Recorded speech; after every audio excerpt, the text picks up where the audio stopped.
Good morning, everyone. Welcome back to the rationalinvestor.com's weekend frivolity. This is our broiler chicken show. I've been doing actually pretty consistently here recently.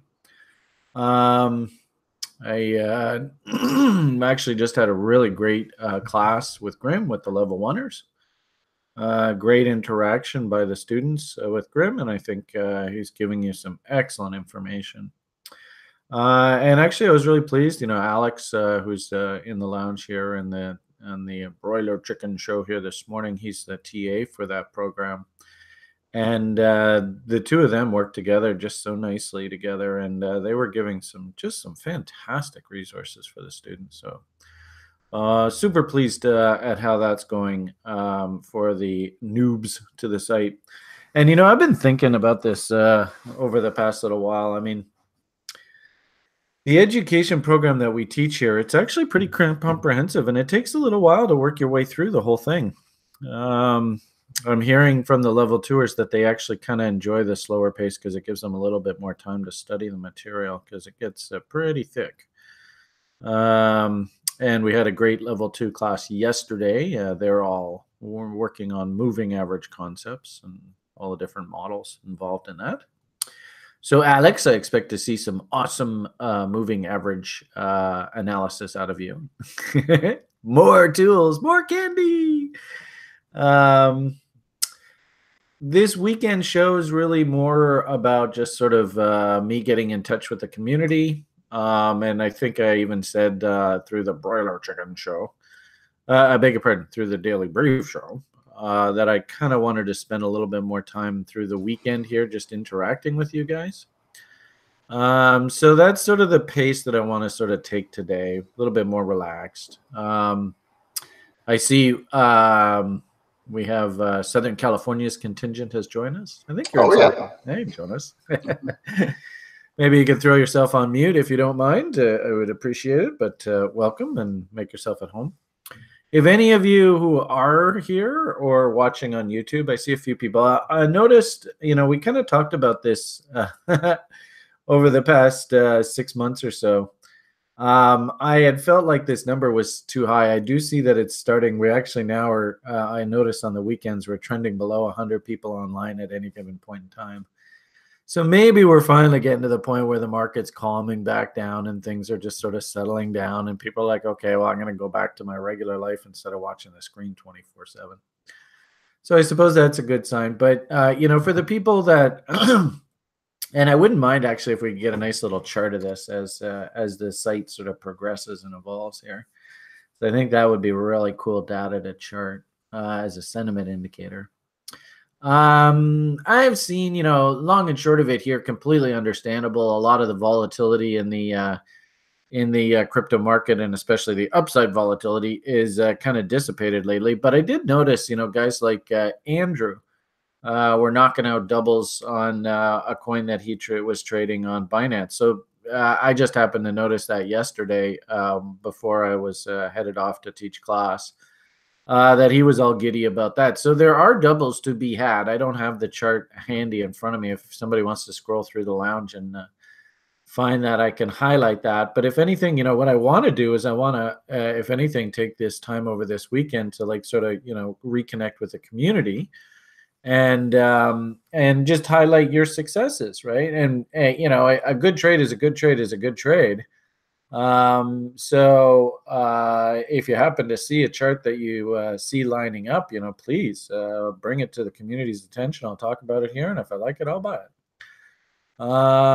So that's sort of the kind of pace that I kind of wanted to take today's show. And I also wanted to come back and take a good look at, just in case, I don't know whether there are or not, but I think one of these is sort of like a show request. Yeah, here it is, show request. So I don't know if anybody's posted anything in here, but I haven't been looking in this lately, and I apologize. So now's a good opportunity to get sort of caught up. Yeah, I see over the past couple of weeks this has died down a bit, so it doesn't look like I'm really missing too much here. But we can go through a couple of these ideas, maybe since the end of September or something. And just make sure if any of you guys want me to look at anything in particular, please post it in here. And then that way, we can fill up the requests for this show and keep Brian busy. So, I do see, I think there's, I think there's maybe half a dozen people. Yeah. Hello, Zenego. Zenego. I don't know if I'm pronouncing that correctly or not, but you guys over on YouTube, right? If you want me to look at something, come in here and post it in here. So then that way Brian stays focused. I suppose we talk lots about the broader market. I'll just take a few minutes and just sort of touch on some of the big themes that I see happening there. Clearly, we had just a absolutely textbook trade setup developed to short the stock market there. And, you level oneers, Grim was talking a little bit about this. I mean, just the most beautiful AM you could get. Trade location wise, this is going to be tough for, new people to trading. This was and this is often a lot of the, new people to trading, new people to investing. They get sucked into this sort of, well, the market's breaking out to new highs. That must mean it's a buy.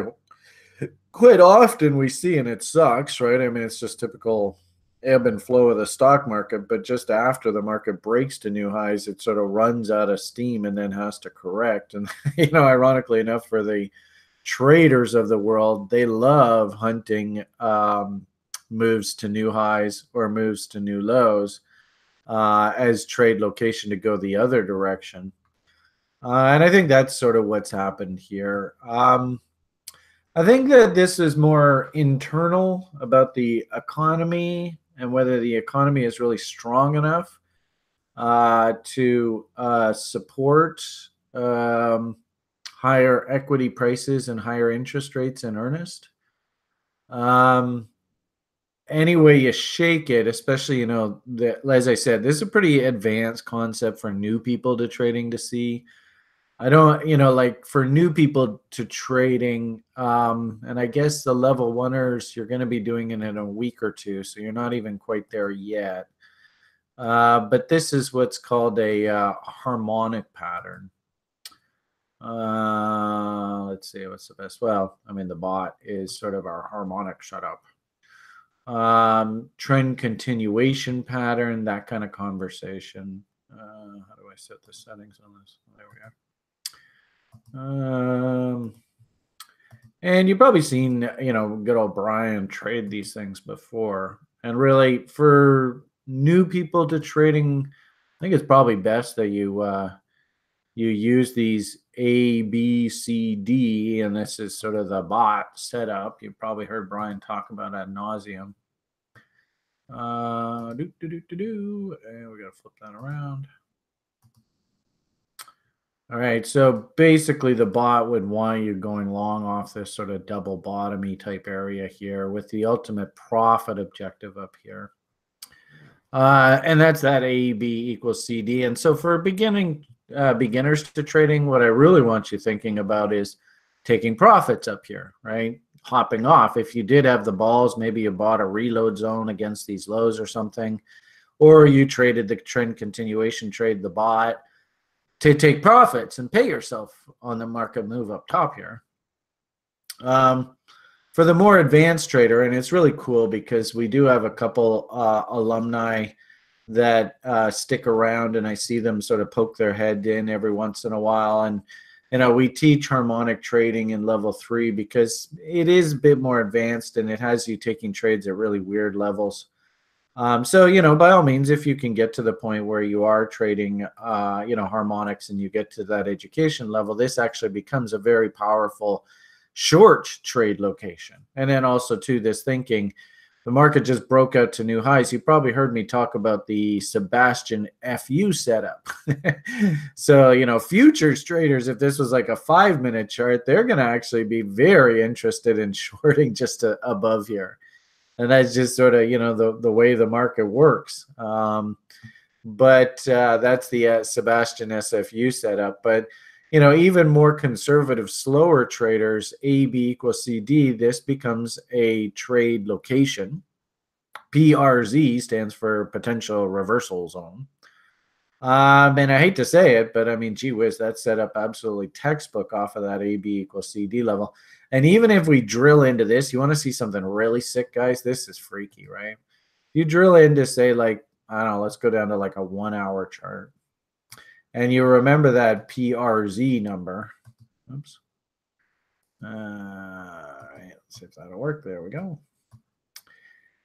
There's that PRZ level, right there, doink. And then look at this. I mean, this is just insane. And we go reload zone. Can you see how this basically set up the trader's trade? Right through there.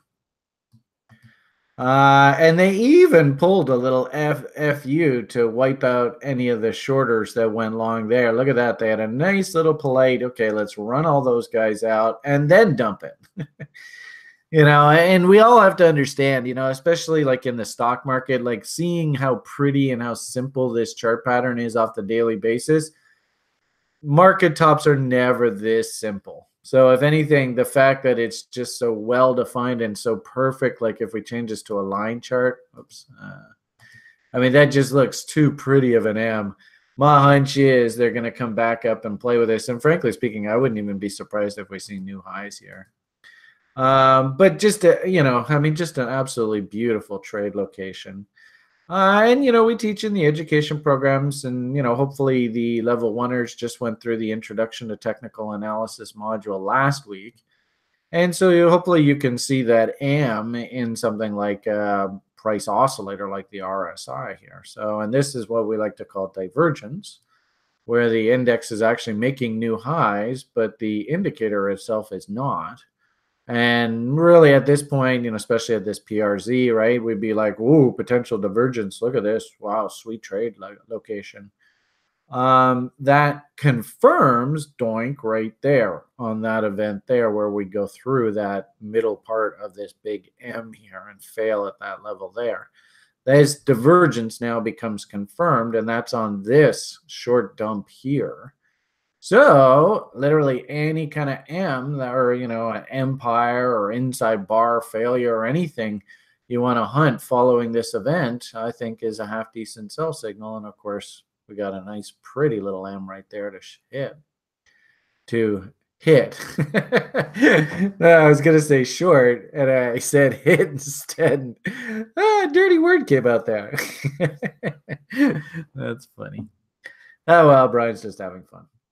Okay, so, really, I think probably, the irony of it all is I think actually the trade's basically over.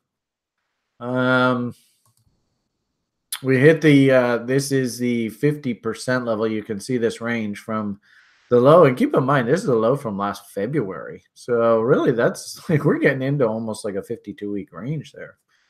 And 50% level, doink, right on the nose, smacked right into it. And the interesting thing is that, and I often see this happen, is that the selling euphoria, the sheer panic in the market, the, oh my God, everything's collapsing, Dow's down 100, 800 points or whatever, that you could just feel it. Like everything was in free fall. And I was kind of like, you know what, this feels like maybe it's a little too far too fast. I did take some money off the table. I had a short proxy on. I didn't hit this nearly as hard as I could have. But I'm just sort of slowly getting my own personal options account up and running. So better safe to go nice and slowly and just take small bets just to get your rhythm. So I did have this short bet on that I put on after I came back from my my European adventure.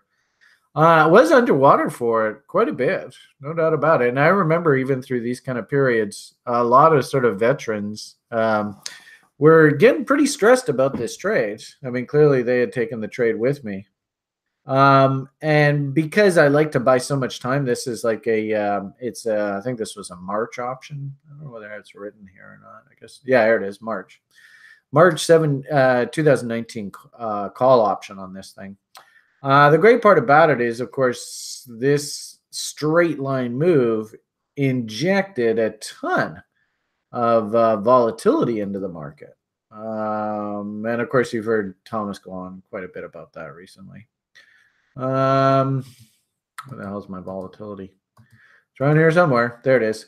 Woohoo! Right? And this injection of volatility into the market means that options prices have to go up. And Grim just did an exercise with the level oneers today on pricing insurance.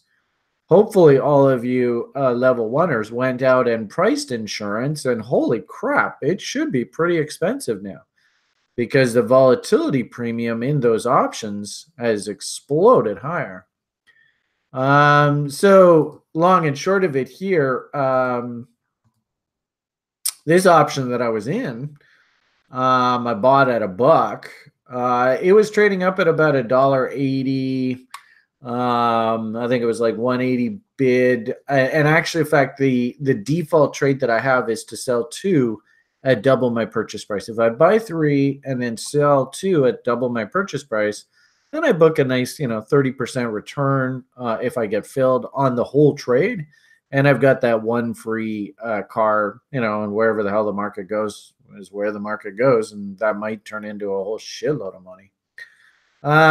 So we were getting up here, $1.85, in fact, it was $1.80 bid, and I was the offer at 210. And then I saw a whole bunch of guys starting to join me at 210. And that was on this candle right here. It was a pretty wild candle. If we go down and look at that, you can see it was all over the map, up and down, up and down, up and down. This is, if anything, a really good testament to first stop target, Ray Burchett. I don't know. Have any of you guys ever heard me talk about Ray Burchett and how you should expect to, certainly don't go and buy something at this level. That's just asking for trouble. And you can see the back and forth. This is the battle. And so the option was sort of sitting there, $1.80, $1.85, $1.90. I was the offer at 210. Then I started to see them. They really didn't want to give me a fill at 210. They started to bring the offer down to like 205. Then I saw like 190, and then back up 185, 190. So I was just like, I can still walk away with all of my original capital back in my pocket, plus a nice little 20% return on my money, and I just hit the bid. Yeah, just get it done. And here's the problem with derivatives. And keep in mind, this is a derivative ProShares Ultra Short QQQ. There is no technical value on this thing. And then if you're playing options on a derivative, well, how the hell are you supposed to figure out what the hell the value of that thing is unless it's intrinsic value? And keep in mind, this is a $17 call option, which means it doesn't go in the money, quote unquote, and have intrinsic value. Unless the price of this thing is actually up here. So at $1.80, what it's actually implying is that the price of this thing is up here. So with that kind of premium built into the option, right? $1.17 plus, actually, I guess it would be $18.80, right? $18.80 right there. So with this thing sort of fluttering around here, and it's trading as if intrinsically the market was here, I just said, what the hell? Let's take the money and run. So I've got one position remaining, but here's the kick in the pants, right? The market quickly moves away from there. And when you're trading options, right, the implied volatility premium, and that's sort of like this VIX, right? We just looked at that a moment ago. When there's even this sort of subtle hint of a stock market bottom, the volatility premium will just collapse, and the prices of these options will just collapse as well. So interestingly enough, into the weekend, this thing went out at about $1.40 or something like that. So I'm feeling pretty comfortable here. I've got my free position, and this is what I think I'm really going to concentrate on for you guys. I did this effectively in the altcoin market through that great bull market. And of course, I think let the market settle down. We'll go back to doing the same thing again.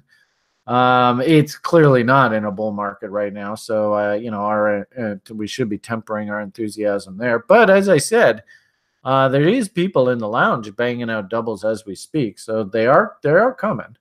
But I want to do the same sort of thing with the options market here for you guys going forward, in that just try and establish these free positions as quickly as possible. And then just basically see where the wind blows you. And you never know what the hell's going to happen. So I really like the theme of the direction that I'm heading in here with you guys. And, now we've got, we did 3 trades so far since I've been back. We've got a free position established on the NASDAQ short proxy now. I did basically the same thing. Free position now established on American Barrick, 100 shares here.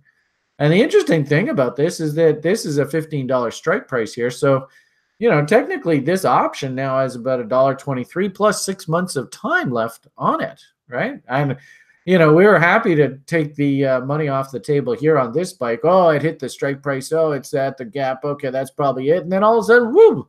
I mean, this thing could be way higher. And what was really interesting about this trade was the macro voices guys are really one of them I think is really a big fan of the options trading, leaps using long-term options to help trade and make money in the market. And I think it was Raf showed me a video of one of his recently demonstrating that these commodity markets, which are extremely cyclical, their typical rally windows are something around 6 to 9 months, which I find really interesting. So I don't know whether this is just dead cat bounce into resistance, but it sure feels like the tone in the gold market has changed. The great part about this is a spring option now. I've got no hurry whatsoever to do anything with this. And I'm just going to let this go and let's see what happens. Maybe come the springtime, this silly thing's like 20, 25 bucks a share. Because keep in mind, look how high it used to be. I mean, just back in July of 2017, this thing was 30 bucks. So if we do 50% rolls off the entire range, there's no reason why this thing can't. In fact, reload zones of that range right there, you can see big old gap up in here. And Mountain Man, probably Mountain Man's a pretty good level, 23. So this option could be worth like about 8 or 9 bucks by the time we actually get up into the spring. So, here's another good example of how you can establish a free look relatively quickly and easily. And now I'm basically just going to let this thing work. And I don't know where the hell the market's going to take us. Let's have some fun with this. The only other option trade that I'm a little bummed about, but I have to talk to you guys at length about how I journaled how it really was a poorly timed trade. And for some reason, well, not for some reason, I'm just going to simply say I didn't follow the TRI SOF principle. Paid way too much for this option, and I'm getting my ass kicked. But the interesting thing about this option, I paid $1 for it, I think right here. And it's trading at 30 cents on the dollar right now. So, and I thought this was also interesting comment with those macro voices guys. The guy makes a big sales pitch that if you play the market through call options, if you're thinking about the market going up, then ironically enough, if you own the asset, you're losing money 1 for 1, 1 for 1, 1 for 1. But the cool part about options is because of this concept called delta, and because these options that I buy have so much time on them, that actually the rate of change starts to go down as this thing moves further and further away from the strike price. So like I said, if you own the futures contract, it would be a 1 for 1 loss, right? Or I guess if you're short the futures contract. With the option, the actual rate of change of the loss is depreciated. And really, I'm off like 60% on the trade. I'm not going to sugarcoat it. It's a losing trade. But you never know. By the time spring rolls around, could we rally back up into this neckline and I could see $1 again on my option and just hop off at scratch? Yeah, it's totally possible. And the great part about it, like I said, I don't put too much money into any of these trades. What I really want to do is try and establish a free look. I've got basically until April on this thing. I'm just going to leave it alone, let it do its thing. If I get back to scratch, I might just hop off at scratch. So we'll see how this goes.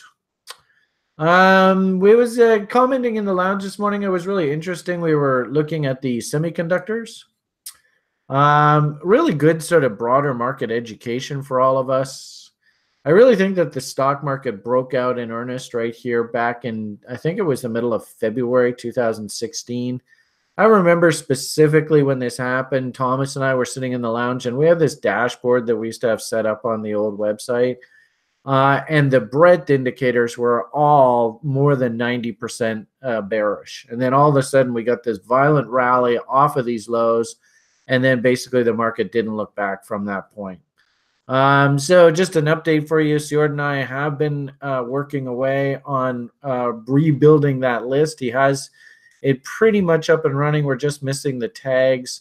And I spent most of the morning putting together a sheet of tags for him. So the sectors we're going to have back on the watch list are going to be the S&P 500, the Dow Industrials, the country funds, the currency funds, the commodity ETFs, and the fixed income ETFs. So we'll get that back up and running. And it's a great breadth tool. And also, of course, we used to track the altcoins on there, and it actually worked really well. It worked so well. Everything went over 80, 90% bullish into last December. And did something happen in cryptocurrencies last December? Fuck. So anyway, hopefully we'll get that up and running for you shortly. Right now, and if you're watching this because you're like, well, I don't really have time through the week to watch the daily briefs, but that's here nor there. Keep an eye out on Mondays. Usually we try and have, hey, there you go. Somebody asked me to look at something. On Mondays, we usually have Sjord come on and talk a little bit about how he's updating the screeners page. Doesn't look like there's anything to report right now. He's still working away on it. It would be basically something like this. But actually, I think what we're going to do is everybody's dashboard ultimately is just going to have drag and drop tools. So you can build your dashboard to show you what it is you want to see on a daily basis, and everybody's dashboard is going to be unique. So can't wait for that kind of stuff. Oh man, I'm so excited. If we can just keep our nose clean for like the next 6-8 months or something like that, man, this website is going to be such a powerful tool for you guys. It should give crypto enough time to base and bottom and, flush itself out and be done with the down. And I got a feeling, sort of mid 2019 onwards, it's going to sort of be really the time when this site really rocks it. So hang in there, guys, and especially like stock market wise, it's going to be a bumpy next year or so. Okay. So went off on a bit of a tangent there. Sorry, guys. Okay. So we were talking a little bit about semiconductors earlier. I thought this was really interesting in that you can clearly see the structural turn here, the time to invest in all this. And really, this is the same sort of thing as Bitcoin. I mean, the time to invest in crypto was this 2015, 2016. We all remember when Bitcoin broke out on the charts through there. You guys remember the first government auction, the Silk Road auctions? I think that was just about the same time. So you could argue that in a weird sort of way, the Bitcoin market and the semiconductor market are fairly highly correlated. So there is 2000. That's all in this area. Yeah. So isn't that interesting? And it sucks that we lost all this old data. Oh well. Anyway, I'm gonna have to somehow rebuild the chart. This obviously is a mess because it's on GDAX, and I have no idea why that got shifted over there. But anyway, what am I gonna do here? Let's do a new chart. That's useless. BTC USD, but you don't do it that way there. I think you have to go like slash. There we go. Stamp. And let's go Liam. No. Let's go Liam. All right. So as we sort of set off the socks, yeah. So this, hopefully you guys can start seeing the correlation here. So, you could argue that the downtrend in Bitcoin and sort of the new economic wave, and I don't know, maybe I'll just go off of that just for simplicity. Higher was on this resolution here, right? And gee whiz, look at that. That was November 2015. And then if we go back over to the stock market, so November, there's 2015. So November right there, stock market really didn't do too much, right? It looks to me like this stock market itself. Well, actually, I beg your pardon. November 2015 is right here. Oh, yeah, actually, so that's not bad. So Bitcoin broke out here off of that bottom there. I guess November 2015 is right in there. There had to be one more pullback into the beginning of 2016. What did Bitcoin do through that? 2015. Oops. All right. So there is the pullback at the beginning of 2016 there. So interestingly, I think that the breakout in the semiconductors, let's see if that date corresponds. So that is basically May, July, right? May, June, July, 2016. And these guys broke out in June, July 2016. Wow, pretty interesting correlation there, right? Do you guys see that? Does anybody see that? Methinks we're onto something here, peoples. Grim, you were asking whether the I think it was the EMA emerging markets correlate with Bitcoin. I don't know. I look at this semiconductor sector, and it seems to be a lot of correlation here. And then we look at this. Uh-oh. That's not good. Fuck. So it is interesting through mid 2017, semiconductors did coil up here, but you can see they W'd and resolved higher. And the cool part about this is you could even look at this as almost like a midpoint consolidation, especially if we change that to like, well, actually, no, that won't work. But what does that do? No. All right. Well, midpoint, I don't know. Maybe that's the midpoint there, that pivot. But definitely, I think that the market state has changed here. And if anything, maybe we got to be starting to think about this kind of market state for semiconductors. And maybe, you know what, that might correspond nicely, right? If we say, all right, the last market top here on the semis went from here, and then ultimately its breakout back into bull was sort of like here. So that's 342 bars from peak to breakout. And then we clone that. And peak.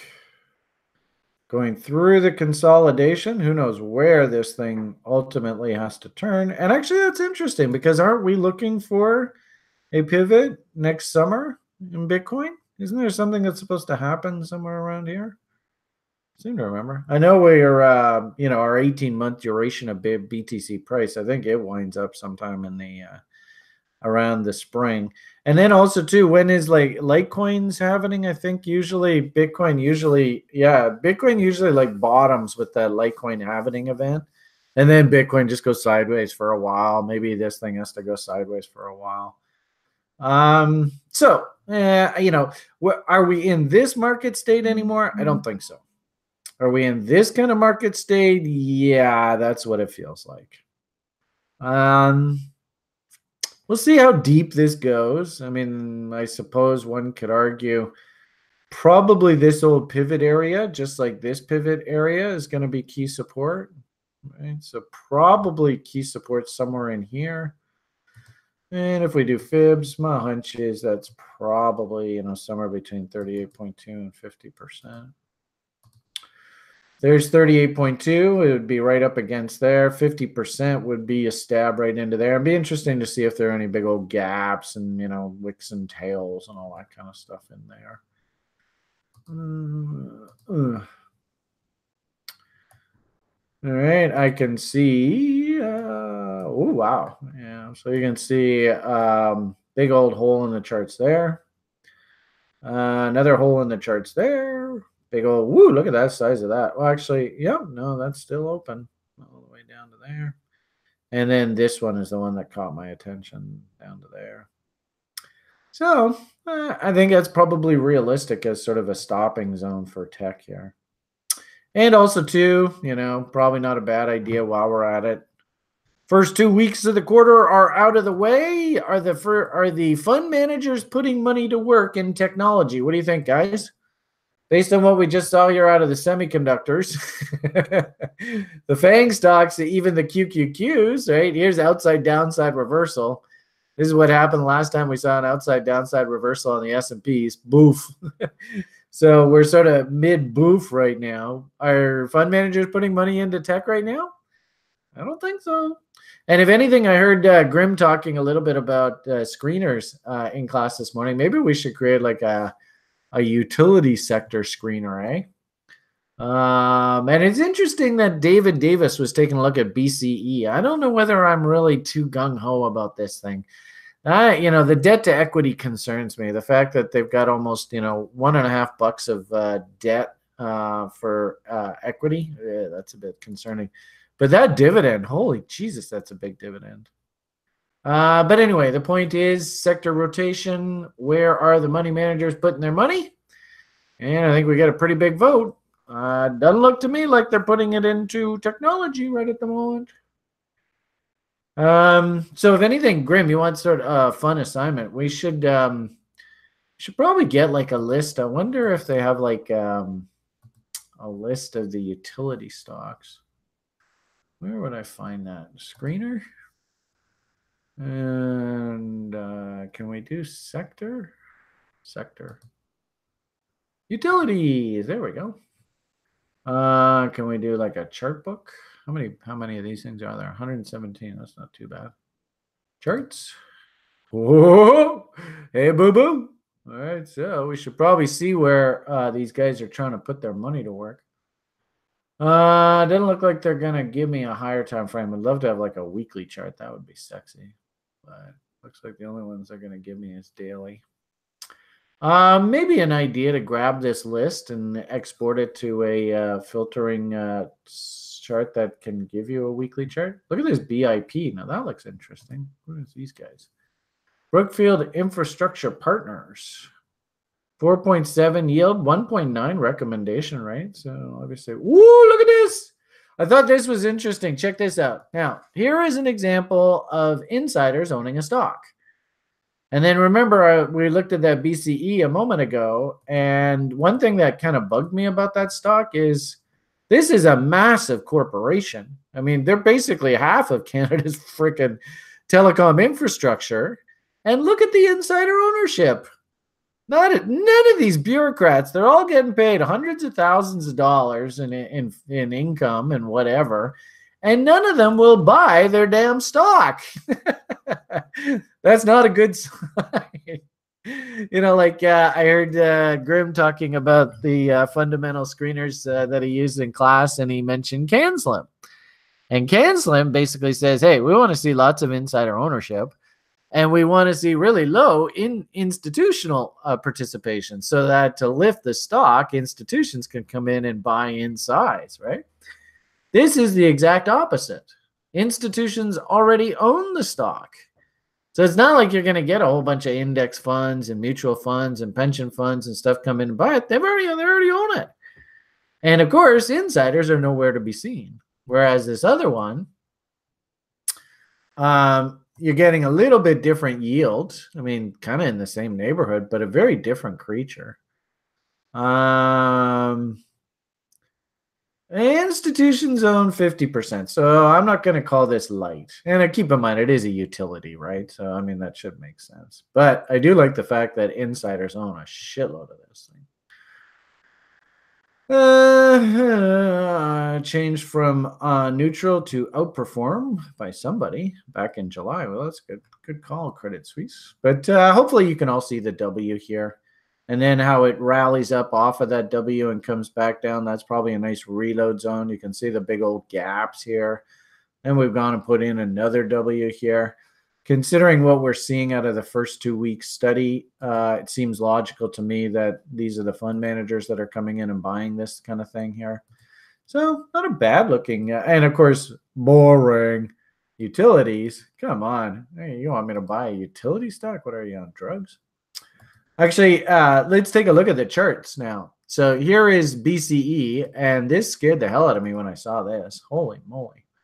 There's the 2008 financial crisis. And here's a problem with these stocks, right? Is if they're very heavily indebted and, there's a credit squeeze, oh boy, these things can get hit really, really hard. And of course, we have an old adage, right? What are you supposed to think if you ever see the market smiling at you? And this is like a triple top. 1, 2, 3 highs here. This is now almost like a brick wall. You can sort of see 1, 2, 3 highs here and the end result. Whoosh. That's, technically speaking, that is not a good sign whatsoever, right? Narrow sideways channel failure. And if anything, counter trend rallies against that. That's sort of what this rally was, right? Any kind of counter trend rallies up into that area is going to see serious selling. So, oh boy, technically speaking, that looks very, very dangerous. And then just out of curiosity, let's go see what that other one looks like. Maybe it looks technically just as bad. I don't know. Where the heck is it? Is that this shit? But actually, I wouldn't mind going through this. Maybe I'll do this afterwards and just go through these. So this is BIP. Let's see what this thing looks like in comparison. Let's go BIP. It's not nearly as triple toppy. It is pretty risky though. I don't know. I mean, it's neither of them are really that wonderful. Yeah, there's a pretty big amount of risk involved in that. Any way you shake it. I suppose you could argue that, if this thing can get its butt up through here, then you get W's to work with. And you might get a nice Leanne James setup to come in through here.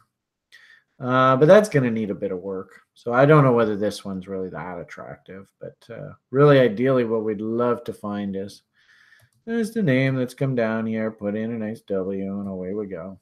Those are my favorite stories. So anyway, so kind of a fun assignment for you guys. Grab that FinViz or whatever favorite screening site you like to use. Where the hell did that page go? There it is. And oh yeah, go away. Get hunting charts. Look at some of these have just gone absolutely crazy recently. Hey, it's pretty nice when you're looking through screeners.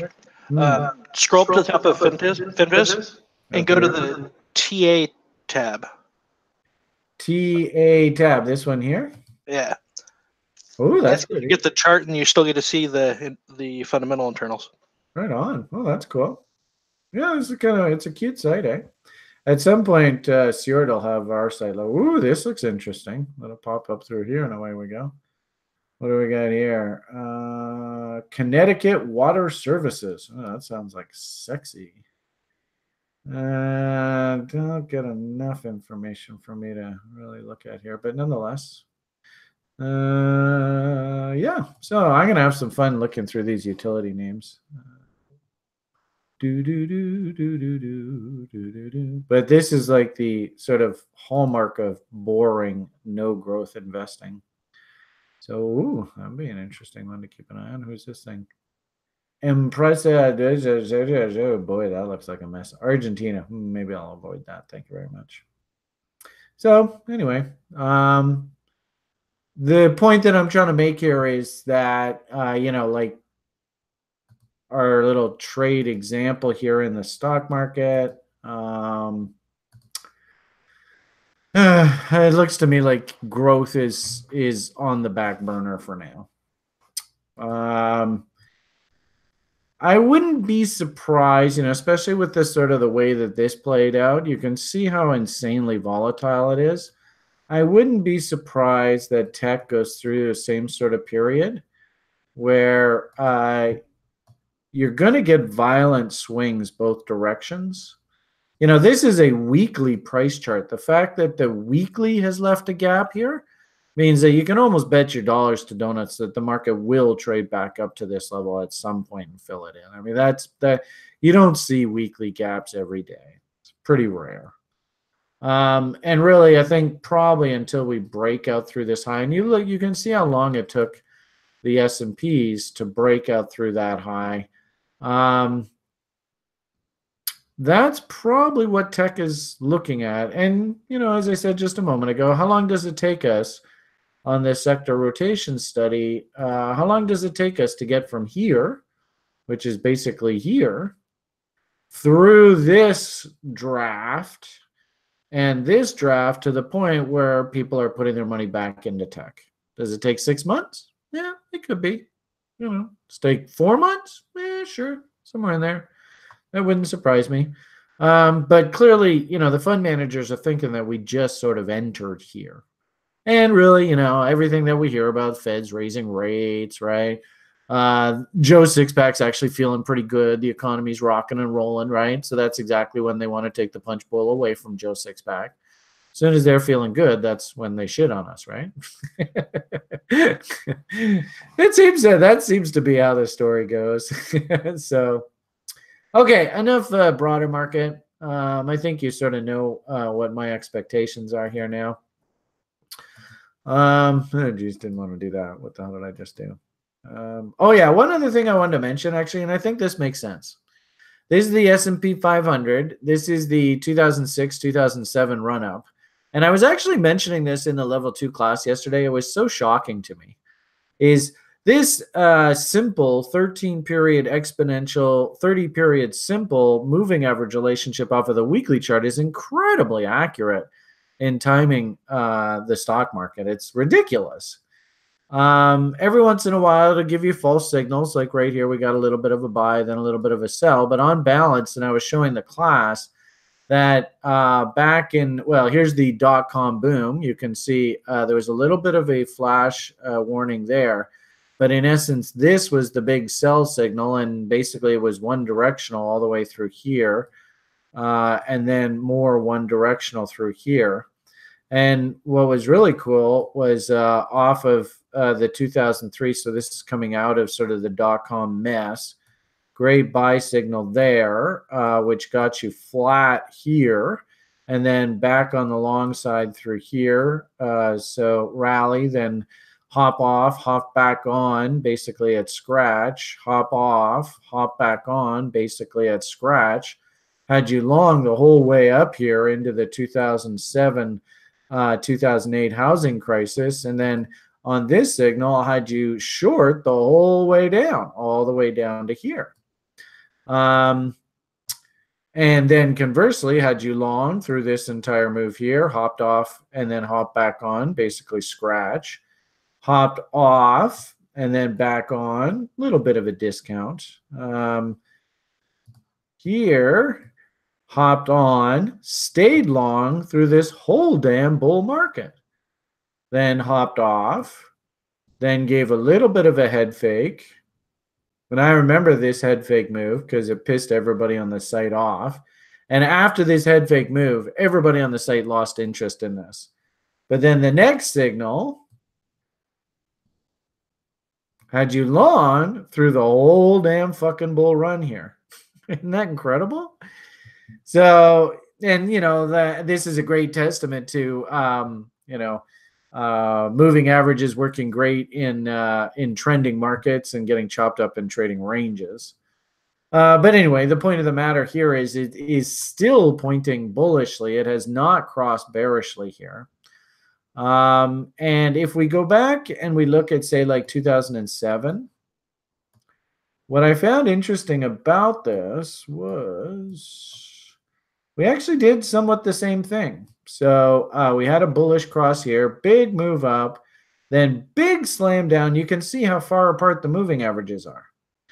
They're not crossing. They're still very bullish, and it actually took, ultimate dump, then a huge counter rally, and then a move to new highs, and then the moving averages crossed on the next breakdown.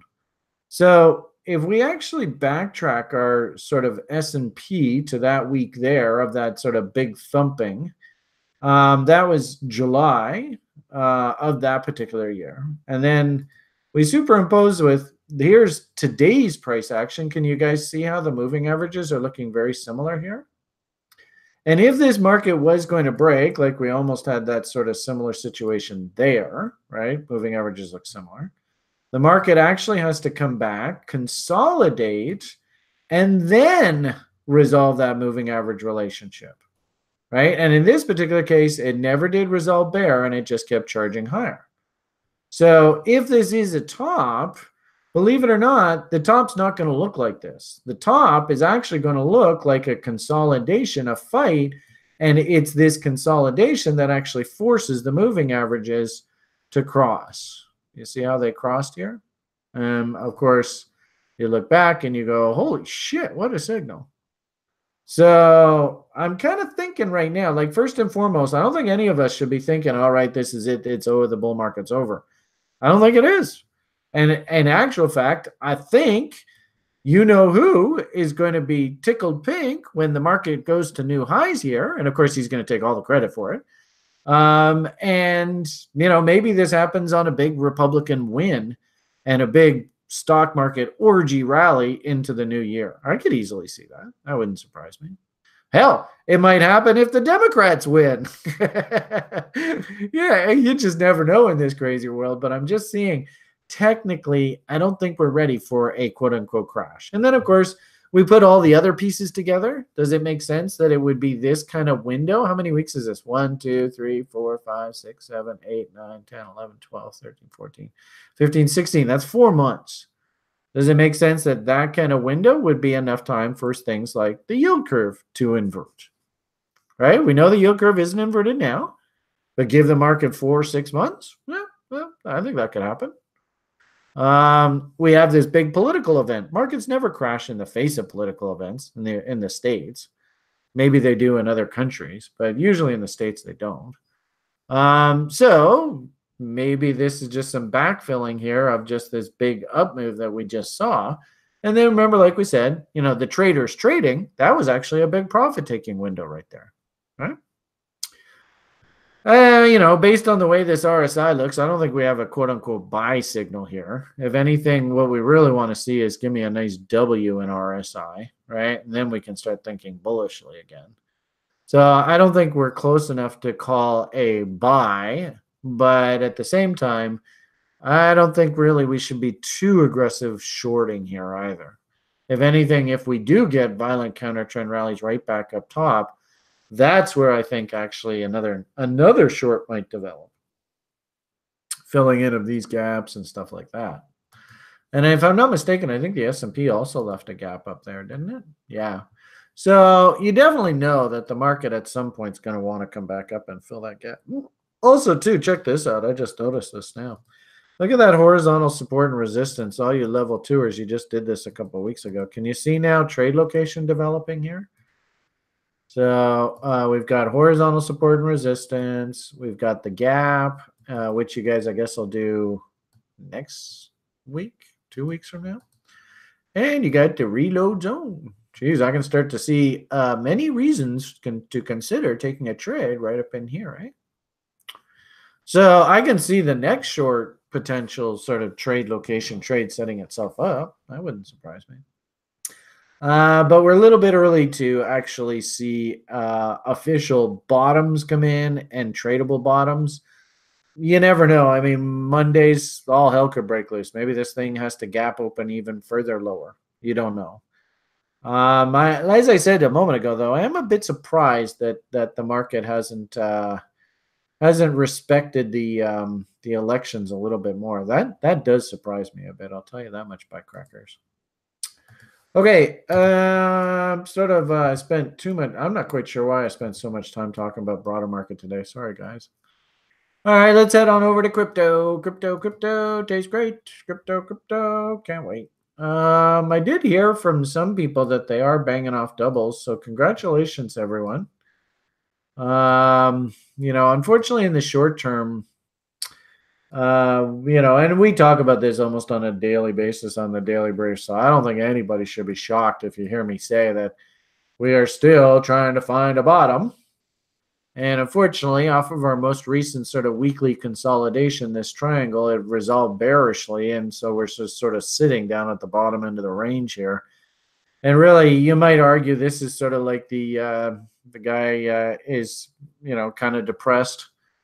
And he's sitting on, the 6th or maybe the 10th story building. And he's looking over the ledge and going, do I jump? Do I jump? I don't know whether he's going to jump or not. I just don't know. Unfortunately, the trend, higher highs and higher lows defines a bull. Lower highs and lower lows defines a bear. I mean, you all can see this. I'm not going to sugarcoat this shit for you. Great testament to this community that you guys have held in and you haven't lost your cool. Especially if you are a crypto enthusiast, you're going to have to get used to this. This asset is volatile. And Julian and I, we started this business. Oh, look at that. The chart doesn't even show it. Yeah, fudgicles. Anyway, we started this business back in 2014, right here. And, it's shocking the similarities between what we're going through right now and what we had to go through the fall of 2014 into that year end. The similarities are almost identical. It sucks. I don't like it. I don't think, ironically enough, price action on Bitcoin right now, I don't think it really matters to Bitcoin. And if anything, the fact that they've made this correction so slow and so painful means that, when Bitcoin does ultimately finish its correction, right, people are going to be so sick of this. They're going to be like, I don't want to fucking look at another goddamn Bitcoin chart. The thing's always going in. There's always so many, they say it's going to go up, but then it fails, right? And actually, I saw one guy on the internet today say, I wouldn't be surprised if we go up. They run everybody in, and then boom, back down. They run everybody out. This is it. They've set this up that there still is a world of hurt for people in this market. Frankly speaking, I would have much preferred they just rip the Band-Aid off and get this damn pain done with. Then we can go back to actually building a base for our future. You never know. The market will do what the market does. If indeed these lows are the bottom, quote unquote, we will see W's come in. It will be obvious when we're making higher highs and higher lows, but we just don't have that right now. So as a result, it's kind of a big sort of hurry up and just tread water. What I do like, and I think what probably is all likely a very realistic scenario if we do lose these levels, is you're probably going to see lots of play on this from the other side as well, right? So just as this was a dip low, dip low, dip low, dip low, dip low, we might go into a time where it's rally high, rally high, rally high, rally high, rally high kind of thing. So I do kind of like the idea that, try not to get too swept up in the panic if we do dump here. If anything, there's a key low. Here's where I really think the market ultimately bottomed. You know how much Brian loves his railroad tracks. And this, ironically enough, we even talked about it when it happened. This was the Goldman Sachs low. This is where they told all their customers to go and buy Bitcoins. So what a coincidence. That's almost exactly 10x off of that level. That usually happens, right? We've talked lots about this in the past. if you are relatively new to this and you're like, fuck, Brian, I can't handle the stress of being a quote unquote trader. I love the idea of just putting yourself on a dollar cost averaging plan. And now that we're in this, usually I paint these green boxes. Now that we're in this zone, right, just slowly dollar cost average. And we often see this on the altcoins, right, where maybe the thing ultimately ends up actually, and you guys have heard me say this before. I mean, gee whiz, this must sound like a broken record to you guys. I apologize if it does. But might as well hear the same story repeatedly from the old man rather than him changing his tune. Maybe it looks like this. And I've often seen where the market actually ultimately down the road resolves off 78.6. I see that all the time in both altcoins and Bitcoin and the broader market as well. So, if you can, and I know, where's Chris? Yeah, there's Chris. Chris has been saying, Brian, I've been waiting for these goddamn lows to be traded to so I could actually go and buy my Bitcoins back again. I've been waiting forever. And, hats off to you, Chris. The irony of it all is you might have the most revenge off of all of us, right?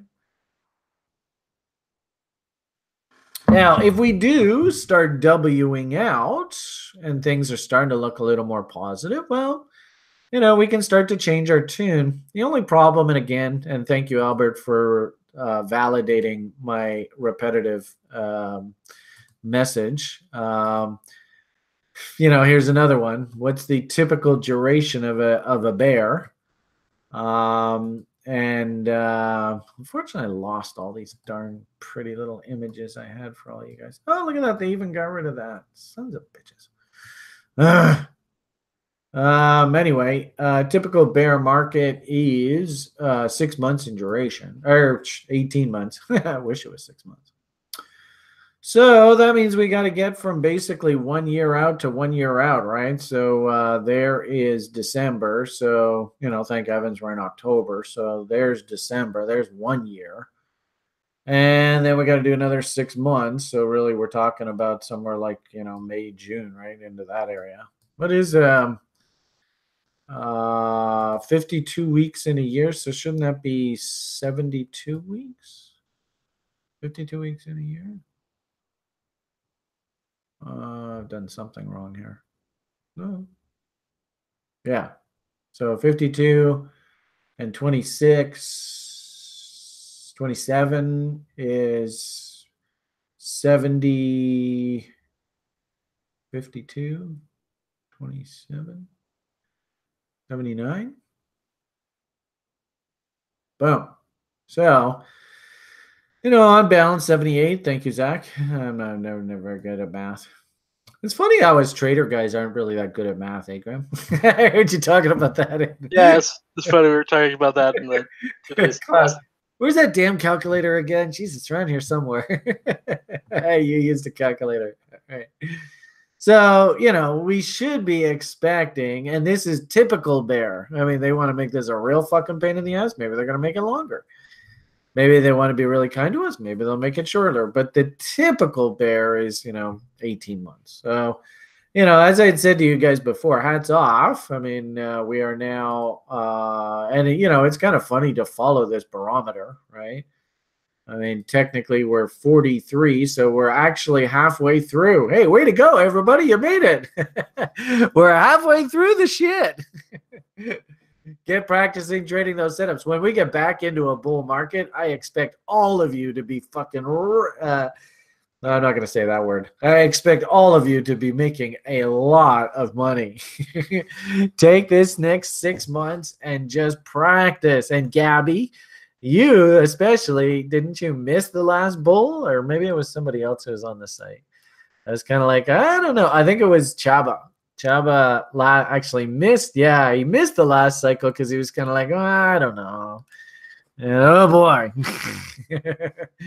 Anyway, so the point of the matter here is we're working our way through this mess. Chaba, chaba, chaba. You can't push a chain, guys. Don't force anything in this business. Don't. It's just not worth it. When the market turns, the market will turn. All right. The great part about having a guy like Thomas on the site is he can keep you busy from day to day, week to week, just trading back and forth, long and short, just having a great old time. On sites like OKCoin. You have to be careful with OKCoin, right? If you're a US citizen, not allowed. Same thing with, I think, MEX. There's problems with American, so you're going to have to be careful there. I suppose if you're an American, what they really want you to do is to take your business to the CBOE, right?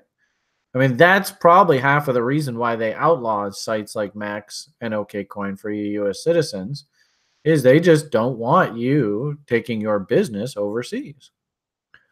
So if you want to trade and you're an American citizen, I think you really ought to start getting really comfortable and familiar with this CBOE and the CME contracts. CME is probably a little big still. I don't know whether, like Coinbase is pretty popular in the States, isn't it? So I don't know whether they offer any leverage products. I am hearing a lot of FUD about Phoenix lately. I'm not quite sure why. I suppose it was because they lost that relationship with their banking partner recently. And maybe they just simply can't find another banking relationship. I don't know. It was interesting. Mr. Habsburg had suggested that we watch the spread between Stamp and Phoenix. But if there are problems with Phoenix, that might be one reason why this is acting a little wonky. It is interesting to see, and I hate to say it, guys. It kind of bums me out, but can you guys see, is there any sort of letter of the alphabet that's kind of jumping out here on these OKCoin spreads? And we were getting so close to being happy again. Oh, we're so close. We maybe do little pretty pictures here. Let's maybe make that yellow. And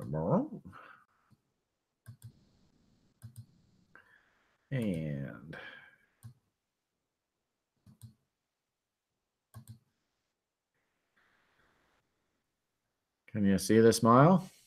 Uh-oh. That's not good. It sucks too, because we were ramping up here and I was even like, geez, are we going to recapture Contango? Is this actually going to happen? Uh-oh. So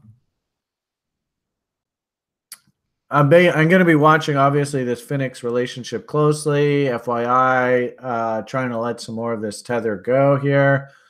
Just completely get out of it. And I think everybody in the community would be happier if I just kissed tether goodbye. So just if you happen to see tether sales on the site going through, that's what that's all about.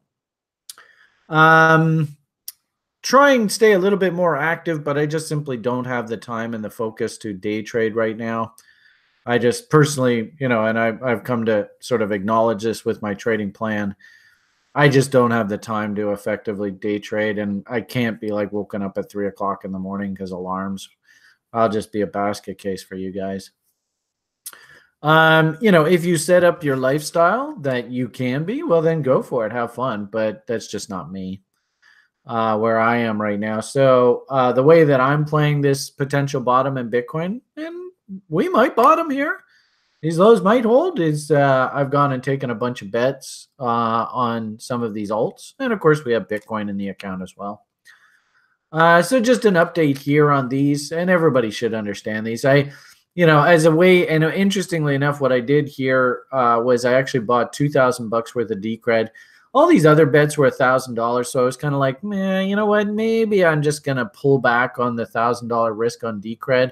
So then that way all of the bet sizes that are the same for you guys, and we'll just make it a habit of throwing $1,000 at one of these ideas as they come along.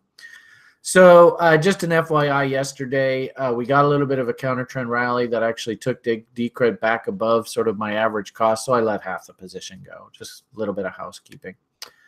But the long and short of it here is we've got these bottoms, very much like Bitcoin, working reload zones. Hopefully everybody sees the W's. This isn't rocket science, guys. It's just basically everything that we do at the site. Bidding against the bottom ends of ranges. Keep in mind, these things have all gotten their asses kicked here, right?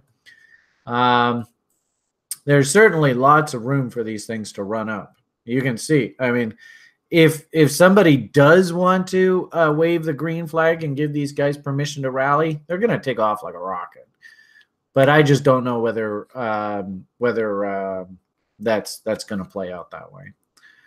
Are you keeping your sell orders on these in Tether? No. So actually, I just mentioned that a moment ago.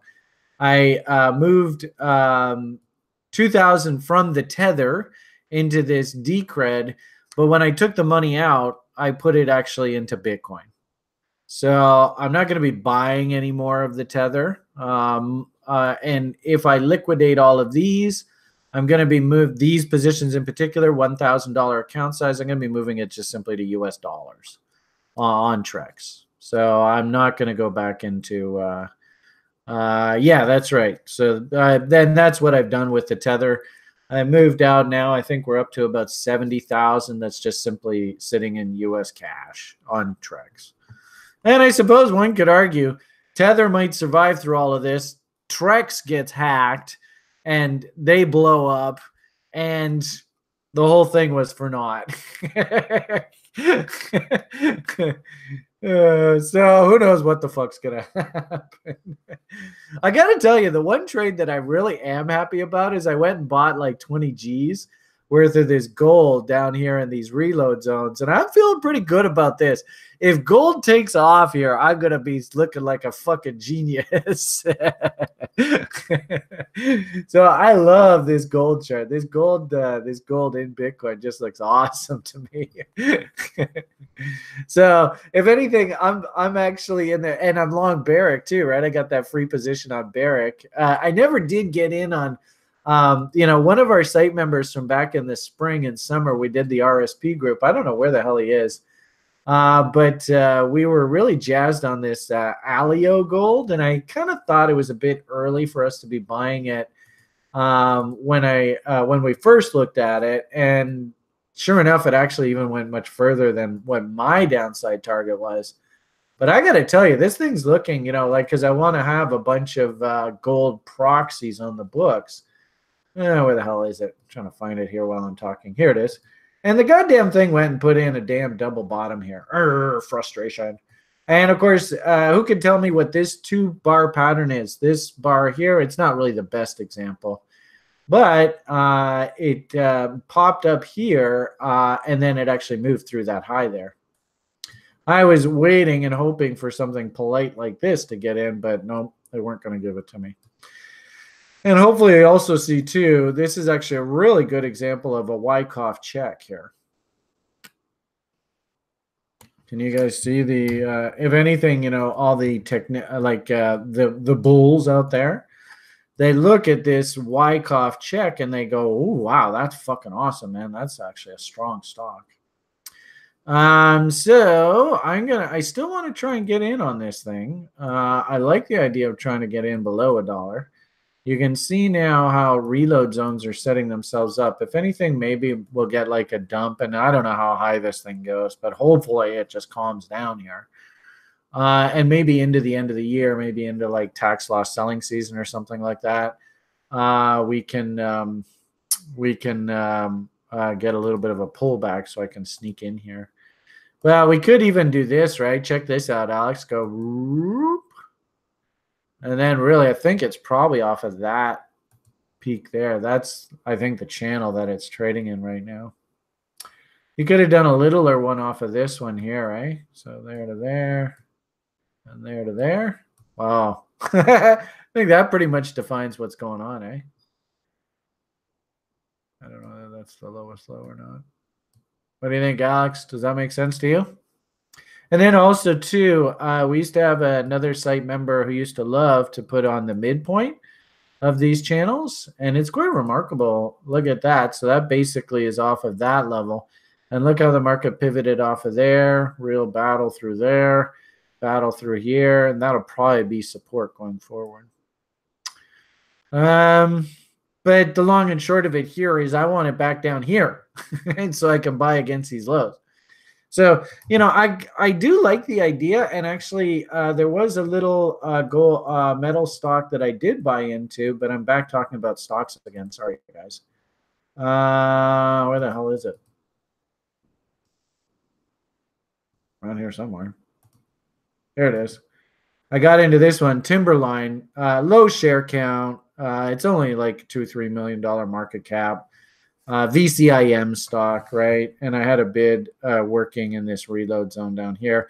But keep in mind, they just restructured this company. You can see a bit of selling. I wouldn't be surprised if there's going to be lots of tax loss selling here into the end of the year. Again, if you are in that position, insiders are basically long from this reload zone down in here. See if you can scoop some of this up into tax loss selling season. I think that's not a bad idea in the gold space. This is total VCIM. This is like buying shit coins, right? Buyer beware, nanny nibbles kind of stuff. If they get their act together, I think there's lots of upside room, but it's not right now. But that's an any name that I was recently buying a little bit of. There's a couple names here. Look at this damn ore stones. This is one of Stan's, another VCIM name. This is a weekly chart. These fuckers, the stock market's melting down, and yet this thing's going up. Son of a bitch. And then another one I wanted to buy. Look at what they did to this thing. The stock market's going down, but this thing's going up. I can't get filled here. So anyway, a couple of stock ideas I'm working there. But like I said, stocks are going up. I want to be a buyer. I have to buy down markets. Nothing for me to do there now. Okay, back to crypto. All right, what else can we talk about here today? We kind of unfortunately have put a bit of a pale on the space. Higher time frames still haven't broken out. Lower time frames, unfortunately, the institutional bias has rolled back over to bearish again with this recent breakdown. If I look at something like OKCoin forwards, it sure looks to me like we got A, B, C, Ds working. You can see the, well, I don't know whether this will actually show or not. Yeah, there we go. I think this was the you liquidate me, I liquidate myself event right there. I think that's what it was. And you could argue candle body lows, great trade location. That would line up with those AB equals CDs nicely. And that's about 53, 5,400. Boo, hiss, hiss, boo. Yeah, we've done a lot of technical damage here recently, guys. There's no doubt about that. I was hoping, hope, that we could get our butts back above this pretty powerful resistance line that basically was established on that dump. And we just keep trying. If we ever do accept back above this level, I think we got a pretty good shot of rallying back up top here. I mean, I suppose you could take some solace in the fact that we haven't really broken down here per se. We're just hanging around this line. And if we can get any sort of buying interest back above this level here, and I start seeing some nice serious closes above this line, then I'll be like, okay, phew, we can all just sort of breathe a little bit because we'll probably look for a rally back up to this traffic area up here. But for the time being, she's still in heavy, and I feel bloated mode. And at any given point, it's interesting how that you can see they try to break it and then bring it back. Try to break it, bring it back. Try to break it, bring it back. Try to break it, bring it back. So they're obviously getting ready for some sort of big move here. And as I said, if it is to the bull side, I'm positioned, I'll participate. Right, all these guys should take off if Bitcoin does rally here. If, however, we crap the bed, you can see where my stop levels are. I'll hop off on all these trades and back into cash. Simple as that. Altcoins, probably the biggest problem that we have to deal with now, and this is pretty typical this time of year. I suppose last year was a bit of an anomaly, and most people that are watching this, unfortunately, you just got involved in this space over the past year or two. But usually heading into the end of the year, and think about venture capital, think about the way tax loss driven selling works. Usually, and they don't call it the fall for nothing. Usually this is go pull up the Russell 2000 stock index, same sort of thing. I mean, it's on its knees right now. We're in the sort of cleaning up time of year in the stock market. And, for those people that are interested in VCIM stocks, right, this is the time when you want to build your shopping list as we're heading into the end of the year. And what I've also noticed too, which happens repeatedly, is things like Ethereum. They love to bottom into the end of the year. So, here we are, the middle of October. If we could fast forward like 3 months, I think I would feel a lot better. But what I noticed this go around, I don't know whether Bitcoin has to take a shot in the nose. I don't know. I thought it was interesting. Bobo was actually the one who sort of brought this back to my mind recently. Oh, shit. Didn't mean to do that. Damn it. Hold on a second. Now I got to find that.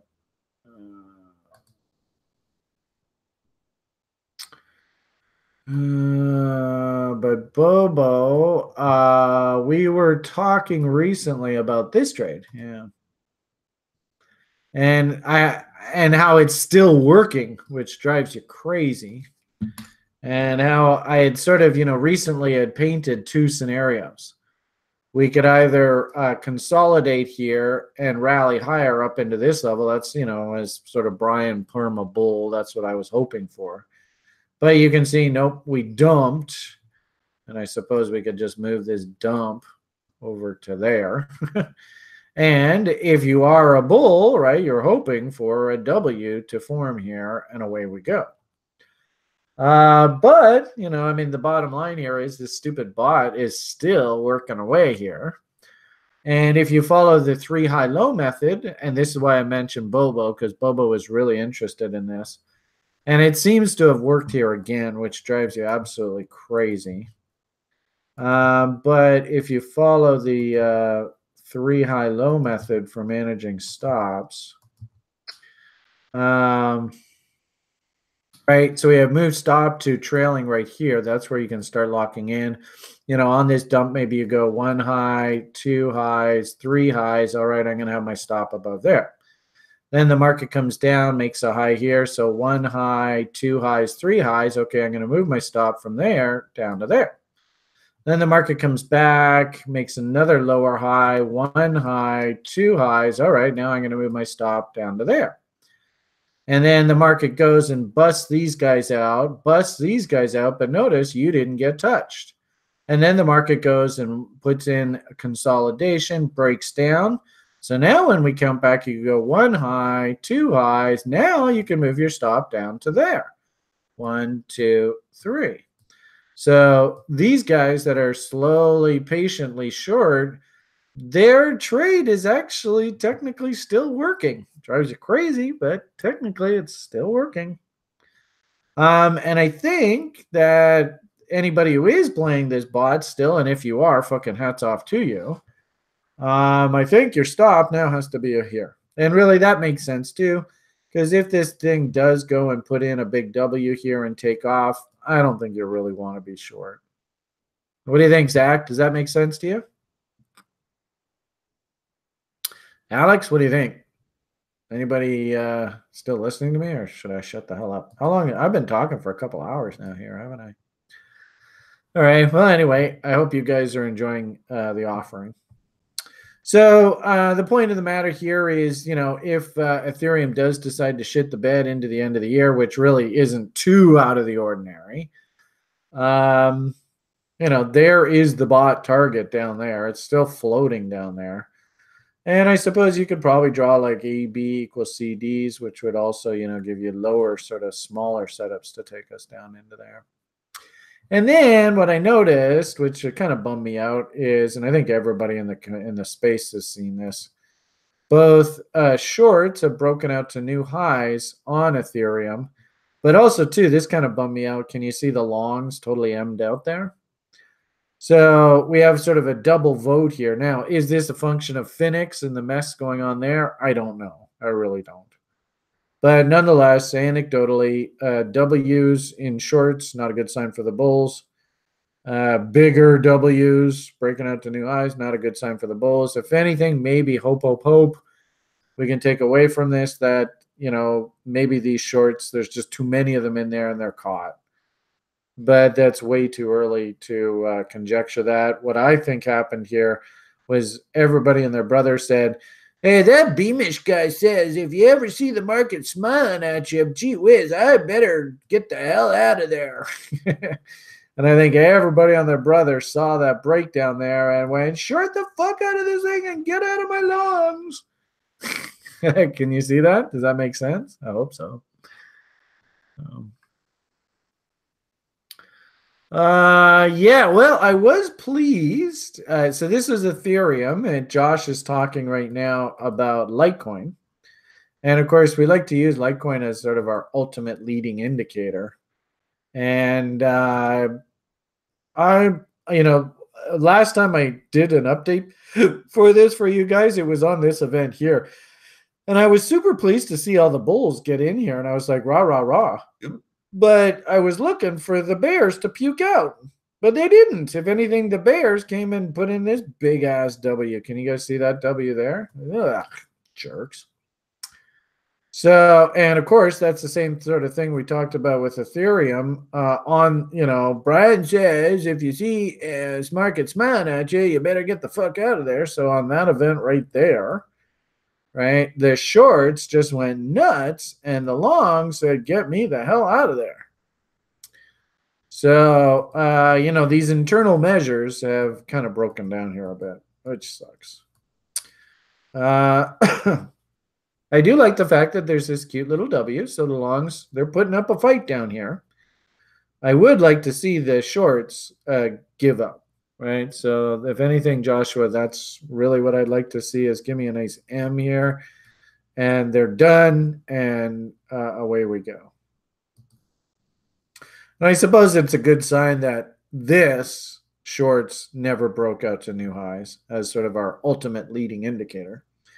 But we never did get the shorts puking out like I wanted them to. That was what was missing out of all this, which sucks. Okay. Yeah, I think that about covers it, guys. I think probably, like I said, you can see the spread difference. Here's Phoenix. It's actually catching a bid, but you can see here something like Japanese Bitcoin Flyer. Nope, not there. And if we go to the forwards, OK Coins barely moving. And if we look at MEX, a bit of an update, but nothing really special. So I think right now, whatever it is that's driving Bitcoin, it has everything to do with Phoenix right now. I don't know what's going on here. I don't know whether Mr. Dixon is in trouble or not. I don't know whether this tether thing's going to survive. I have no idea. I did notice earlier today that this True USD seems to be trading at just a huge premium, and consistently so too. I remember though that this SBD traded at a huge premium for a long time too, and then had to work its way all the way back down to parity. So don't be shocked that this thing has to come back down to parity and calm down a bit. The question ultimately is, what the fuck is this tether thing going to do? And it's interesting. On Phoenix, maybe they are buying Bitcoins to make damn sure that this tether thing doesn't break. But you can see on Phoenix, it's sitting at 1.0 right now. Mr. Dixon's like, this thing's going to be $1 come hell or high water. I don't know. The problem for a guy like me, of course, is that on sites like Trex that have tethers, it's not trading at this dollar, and it's trading at a discount, like 98. So there's ultimately the problem. So I have to work orders and just slowly let the market fill me to get out of these tethers, and that's basically what I'm doing right now. It's a pain in the butt, but hey, it's all part of this crazy game called speculating. All right, so I didn't really see too many requests, so as a result, I sort of kind of freelanced here a little bit today. We can go take a quick boo at this list and see if there's anything in particular I should look at.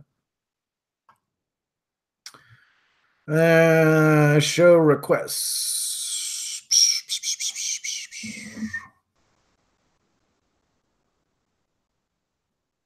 All right, it's only one request. NPXS on Binance.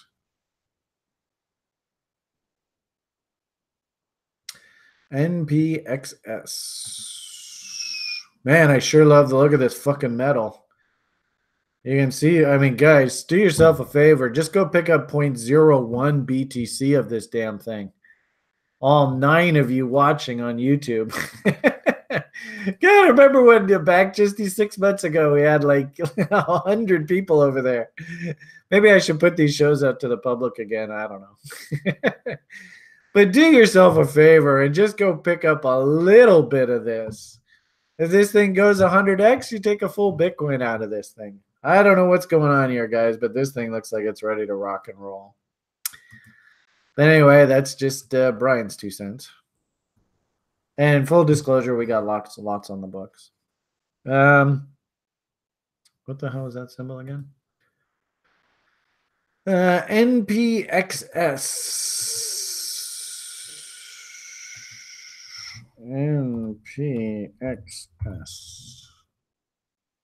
Finance. Off the hourlies, looks like block trading. Well, not a bad looking chart. So obviously somebody is, they most of the speculative money is probably gone. When I see this kind of trading, it just simply means to me that there's like an algorithm that's just simply running the book here now. This is no free flow trading. They're just, trading back and forth off of the DOM, and it's probably like an algorithm that makes sure a minimum amount is traded on a daily basis. I don't like when they look like that. Well, yeah, and keep in mind that's an hourly chart. I mean, look at this chart, Jonas. Is this thing going anywhere? If anything, what I like to call this is a narrow sideways channel. Probably, I hate to say it, but I think the top of the channel's up there, so you could easily see some exploration up there. And the bottom of the channel looks to be like something like that. And I love that. Whoever said this, right? The fundamentals.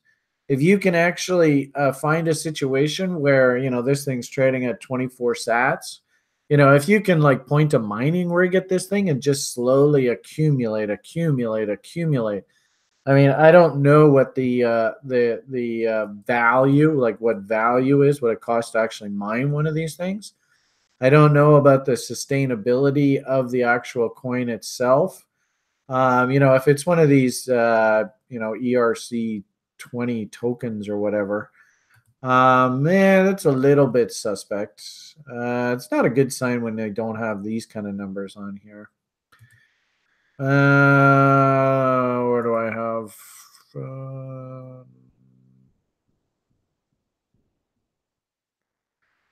One of these pages. Yeah, I guess it's over here.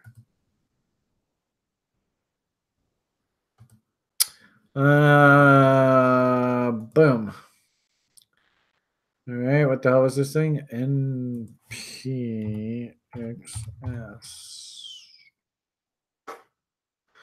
All right, this is called Pundi. Holy shit. That's a hell of a lot of supply. I mean, even now, this thing's worth 200 million US dollars. Fuck me. I mean, they got to reinvent the wheel. I mean, I don't know. Is it realistic for this thing to be worth like a $250 billion? No, I beg your pardon. That's $250 million. So, maybe I was a little too generous. I mean, this thing better be damn slick. I don't know what they do, but this thing better be just the shit. Most of the blockchain today is far from ideal, with an overemphasis on technology and an underemphasis on creating real use cases. Funny slash is not only to build a technology superior chain, but also on as real life applications. A good blockchain should have a user experience and performance that are way more superior than the current product and market. And that's why I treated a blockchain called FX. Currently, FX is already up and running on the internal test environment. We will continue to provide regular updates on the progress of us. We will walk the talk with FX as a game changer with you. Okay, well, that comes across as just a whole bunch of bullshit. So, no offense, whoever's interested in this, that's just fluff. There's really they're not saying anything there. Okay, they will be doing stuff. They will be doing stuff. Look at our wonderful website. We will be doing stuff. We will open up low-level APIs and SDKs and allow blockchain nodes to run on exchange. Okay, blah, blah, blah, blah, blah, blah, blah. Under current test, though, so they're in a test environment. All right, so, you look at this. Number one, the supply is ridiculous. So don't like the look of that. Then number two, we just simply ask ourselves, do we have any sort of weekly W's, any sort of structure to say this thing is actually bottomed? The answer clearly is no. Wicks and tails like to be eaten, and this tail goes all the way down to 0. Now, the issue there is quite often when these things ICO, they have a pretty funny looking bottom of the range. Yeah, there it is there. So this thing, it looks like the very first candle's low is 50 ticks. Does it make sense that people are trying to establish a floor here? Sure. You want to trade this thing? I think it just makes common sense. You try and work your buy orders against the bottom end of ranges. There is a reload zone. So if you want to trade this, have some fun with it. There's W's down in here. If it breaks this, what is that, 21 sats, which I'd say is very high probability, then you better just walk away from it. You want to try and little old lady this thing? I would go very, very, very slowly. Because as I said, off the higher time frames, you don't even really know if this thing is bottomed yet. So, you guys probably remember through the spring, I did a lot of this where a lot of these coins came out. And I'll just simply say, obviously this tail isn't for real, but, we just assume it. I'd just say, well, I'm willing to take a shot off that level. Remember, you've heard me talk about 78.6 before. Interesting, and this is, of course, going right down to 0. But interesting how you can see the market is trying to actually put up a fight off of 78.6 right there, right? So is it a bull? No. Is it a narrow sideways channel? Yeah. You want to take a shot and start accumulating through this channel, and if we lose the bottom of the channel, walk away? Sure. Again, I would look at this and say, man, it's worth a nibble. Could they 10x this thing? Sure. At 25 sats, 250 sats would be a move to new highs. The only problem is, 10x on a coin that's worth $100, $200 million. That means it's going to go to $2 billion. What the fuck are they doing that makes it worth $2 billion? They better do more than just say that we're in a test environment. There's got to be something actual use case scenario. This, if anything, is the perfect example of and so what Albert says, POS for Indonesia and similar countries. All right, so it's a piece of shit for Indonesia. Is that what you're saying? Sorry. And in short, it's 4 times in ETH price, still from ICO price. Careful. Haha. Yeah, well, I guess the problem here is, Jesus, even at current prices, it's $200 million. Ay caramba. So, that's a bit problematic for me. If it goes to 1/10, right, and it's at 2 sats, does anybody remember, was there a coin that Brian bought at 2 sats? Right. And Verge sat at 2 sats forever, right? Just to give you a historical comparison. And buying this thing at 20 sats, maybe just like the Verge, maybe that's what happens. What is it? It's XVG.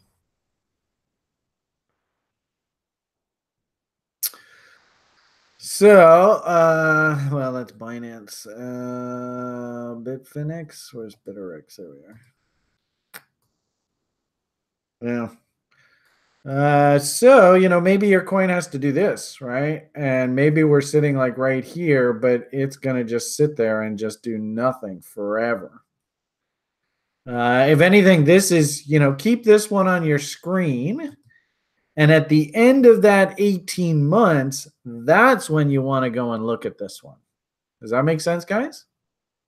And really the bottom line here is, right? I mean, hopefully everybody can see the big ass fucking W's that were coming in here, right? Down, breakout, and then up, down, breakout, right? This is what you want to see. And really the ultimate bottom, quote unquote, was here, down, breakout, right? But, and interesting, let's do a time horizon. That was, there's 2016. Yeah, that was just about, how many bars did we say on the weeklies? Oh, that's a daily. Let's change this to a week.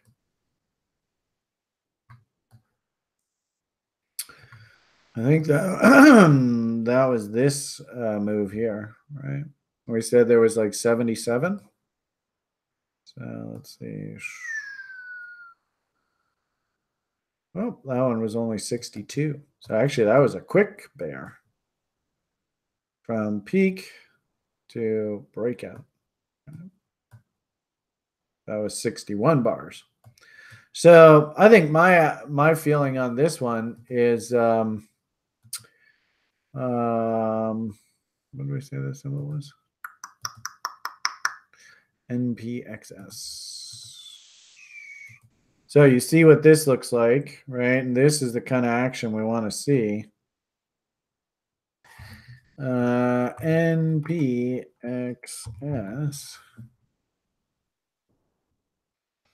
All right, so we're just getting started here.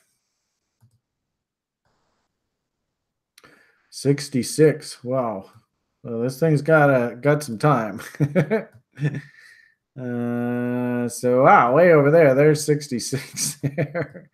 So a nice little swish back and forth, and then a ramp. That's probably what we're looking at. Could you have some fun trading this back and forth here off the lower time frame? Sure. Is this investment grade? Hey, let's go to the mutual funds and pitch this idea. No, not even close. Okay, I think I'm going to leave it at that. I have to go get ready for the boy. Oh, I apologize, TM. It's too late. I've been talking now for, almost about 2 hours. I think I'm going to leave it at that. You guys have yourselves a great day. Thank you very much, Alex and Grim, for doing an awesome job with those level oneers. The long and short of it here, the guys that are actually showing up here now and who are concentrating and practicing and working, you will be the millionaires of the next cycle. So if you want this, if you want the big bucks, clearly you guys have seen this shit goes up and down like a horse drawers. So there's no doubt about it. There will be another bull. The question is, when that bull comes, are you going to be ready, willing, and able to take advantage of it? Clearly coming to us over the past year or so, and you were brand new to this, you weren't. Get yourself into a position now over the next, say, 6 months so that when the next big nutso bull comes, you are in position to just own this thing. And then, of course, when the market goes zooming up, make damn sure to pay yourself. All right, guys, why don't we leave it at that? Have yourselves a great rest of your day. I'm going to go and enjoy the nice weather with the boy. All the best, and bye for now.